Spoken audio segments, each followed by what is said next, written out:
All right, thanks. Coming off the bye week, Scott, what does it take to just sort of hit the ground running and be in rhythm early when you haven't played in a couple weeks? You know, I'm glad we got a bye week. Our kids needed a little bit of rest, and I've seen another spring in their step. That being said, it was great being back around the guys this week. They prepared well all year, so just excited to get back out there with them again. I think they're hungry to play. You seen a little bit more of that juice that we talked about at Minnesota? Yeah, again, I don't want to make too much of that. If we hadn't had juice, we wouldn't have responded when they got ahead. But there's always an edge you got to play with, and I see us bringing their step. So we know we got a good team coming in here and a big challenge, and they prepared well.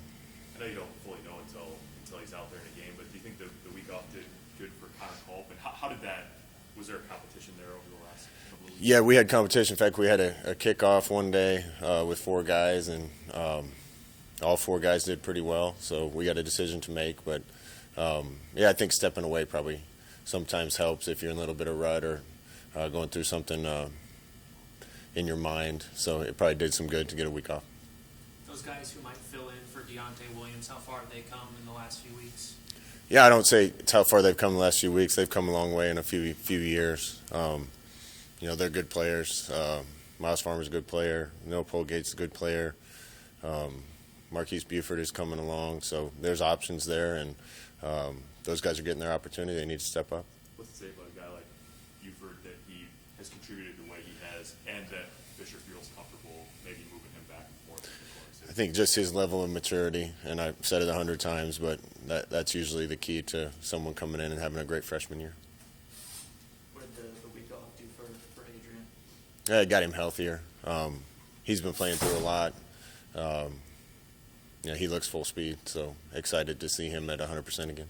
You've been around the game a long time. In terms of positions that you recruit, how hard is it to find truly elite pass rush guys? A guy like Carl Alpis or like Aiden Hutchinson?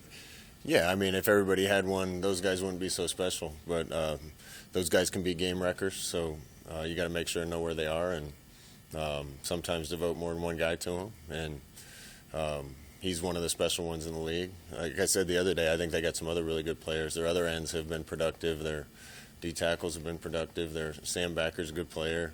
So we certainly can't focus all our attention on one guy, but those guys are rare and make a difference when you have them. When you're going up against a guy like David Bell, what's the discussion like, whether to press him or play off or just in the defensive end? We've talked about that. That he's going to get his balls. I think just trying to limit big plays is the key. I don't think you're ever going to take a guy like that completely out of the game. So, we just got to try to do our best to limit explosives. Having the extra time to game plan for Purdue and practicing it all week, how do you feel about the preparation going into Saturday? Yeah, the guys are prepared well again.